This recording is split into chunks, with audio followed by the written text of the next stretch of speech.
Selamat datang di Infonomik bersama saya, Mike. Di Infonomik kita akan berbagi informasi seputar ekonomi.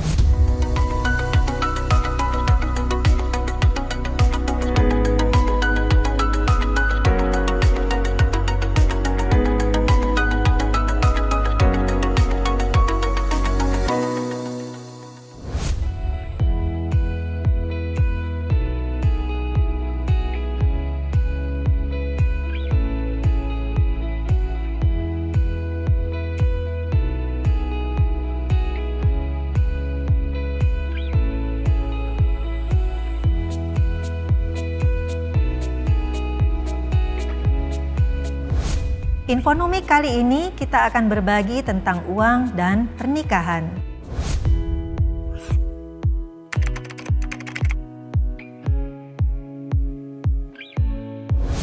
Membeli tanpa perencanaan biasanya akan membuat Anda kebablasan ya. Jadi tentunya sebelum kita berbelanja, kita mesti punya rencana terlebih dahulu kita mau belanja apa. Nah, menentukan apa yang mau dibelanjakan juga harus berdasarkan kebutuhan ya. Kalau kita mengikuti keinginan, maka keinginan itu tidak akan pernah ada habisnya. Apalagi kalau kita mengikuti program promo, sale, diskon ya, kita mungkin merasa program sale atau diskon itu membuat kita hemat. Padahal sebenarnya kalau tidak ada dalam daftar belanja kita sebenarnya sederhananya itu hanya mengeluarkan uang saja tanpa rencana. Jadilah pemborosan. Nah, rencana belanja ini harus kita buat setidaknya 2-3 hari sebelum tanggal gajian kita. Jadi begitu tanggal gajian kita nggak panik. Langsung ke supermarket belanja bulanan tanpa rencana, itu tahu-tahu bisa menghabiskan setengah loh dari gaji Anda tanpa disadari.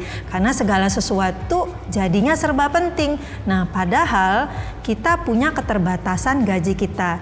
Jadi tidak semuanya yang penting itu pun juga harus dibayar. Makanya ada prioritas termasuk di dalam daftar belanja Anda. Nah, kalau Anda tidak ingin kebablasan, maka sebelum berbelanja sebaiknya Anda cek dulu di rumah sudah ada apa saja sehingga tidak double belanjaannya. Nah, sekali lagi yang namanya belanja itu memang kegiatan yang sangat menyenangkan. Karena itu harus ada pembatasan. Maklumlah kalau orang lagi dalam suasana senang, biasanya dia jadi lupa, termasuk senang ketika berbelanja. Jadi ingat, sebelum berbelanja buatlah rencana belanjanya.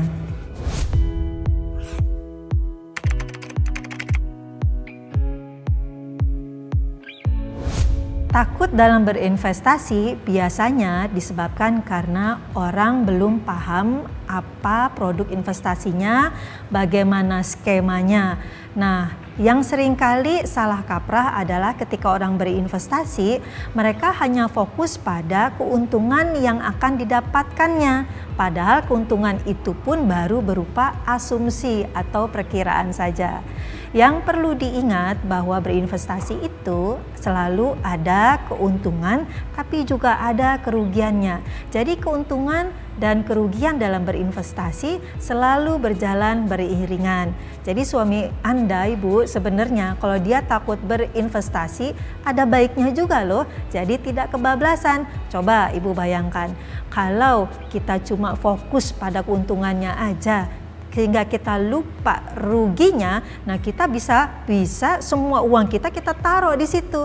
Nah, yang terbaik adalah kita menyebar penempatan dana investasi kita. Jadi jangan hanya ke satu jenis investasi saja. Contohnya, Anda punya tabungan, Anda punya deposito, Anda punya obligasi, dan Anda punya reksadana, juga Anda punya saham, Anda juga punya emas. Nah, biasakan dari dana investasi Anda disetorkan ke berbagai jenis investasi dengan risiko yang berbeda-beda tadi. Dengan demikian, Ibu dan suami tidak perlu khawatir lagi terhadap risiko investasi hanya dari satu jenis investasi saja. Dengan menyebar ke berbagai produk investasi, maka risiko investasi menjadi lebih minimal.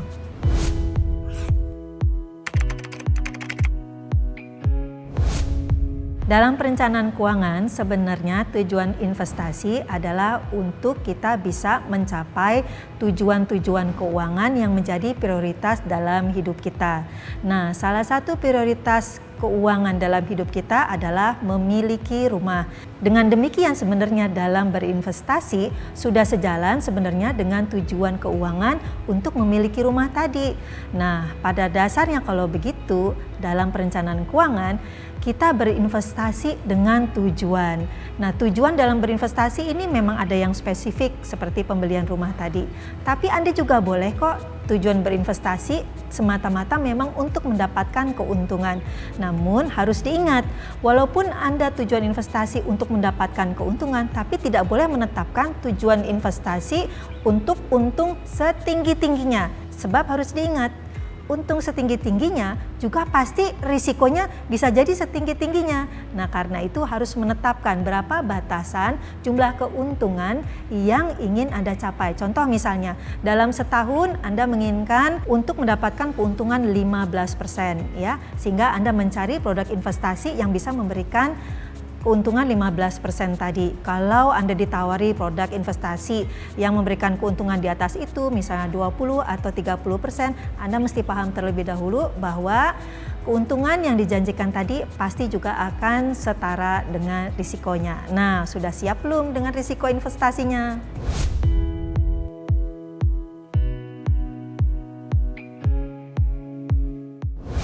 Perceraian dalam pernikahan memang menjadi suatu risiko yang bisa saja terjadi. Nah, kalau risiko perceraian terjadi, ada mekanisme mengenai harta gono gini, yaitu harta yang dikumpulkan setelah pernikahan menurut undang-undang perkawinan menjadi milik suami istri.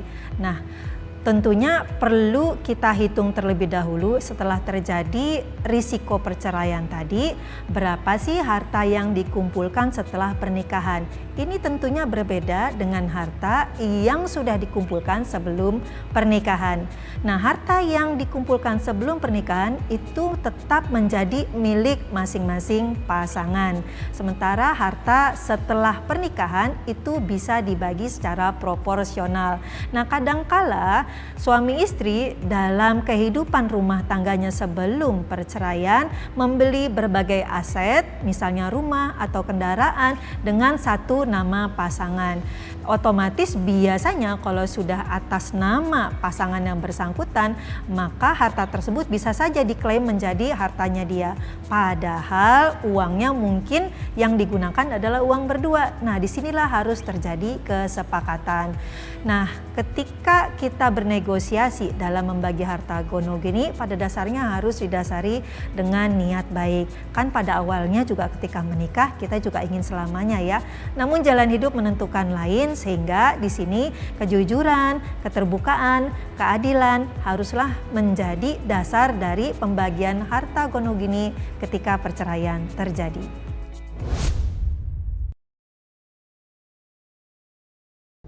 Perjanjian pranikah adalah perjanjian yang diadakan oleh pasangan suami istri yang akan menikah. Jadi dibuatnya sebelum pernikahan, ya. Perjanjian pranikah sebenarnya ditujukan untuk mengantisipasi perselisihan, ya, yang mungkin saja bisa terjadi jika terjadi risiko perpisahan, ya. Perpisahan dalam pernikahan ini bisa terjadi karena salah satu pasangan misalnya meninggal dunia, jadi berpisah tapi sebenarnya masih dalam ikatan pernikahan. Nah, risiko perpisahan yang lain adalah perceraian. Di dalam perceraian maka ada diskusi mengenai bagaimana kita membagi harta yang sudah dikumpulkan selama pernikahan.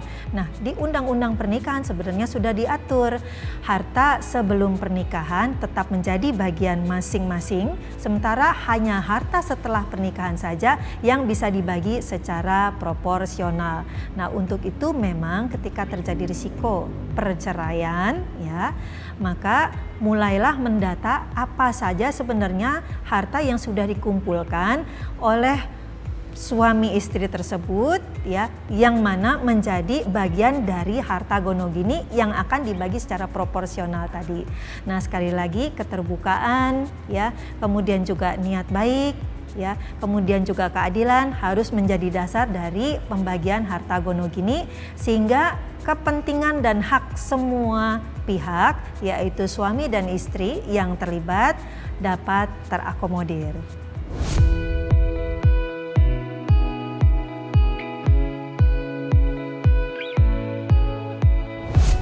Dalam perencanaan keuangan rumah tangga, penghematan pasti harus dilakukan ya. Itu adalah suatu kebiasaan baik dan pola pikir yang memang harus diterapkan dalam kehidupan sehari-hari. Namun, prioritas utama perencanaan keuangan rumah tangga adalah tabungan dan investasi ya. Jadi tabungan dan investasi adalah sebenarnya salah satu cara untuk kita bisa mengalokasikan penghasilan kita.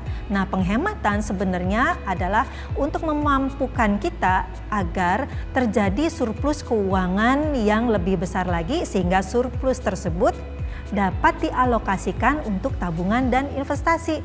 Coba bayangkan kalau pengeluaran Anda sama dengan pendapatan Anda. Kan tidak ada yang bisa ditabung atau diinvestasikan. Sementara kalau Anda melakukan penghematan sehingga terjadi surplus keuangan, maka ada sejumlah tertentu yang selalu bisa Anda tabung dan investasikan.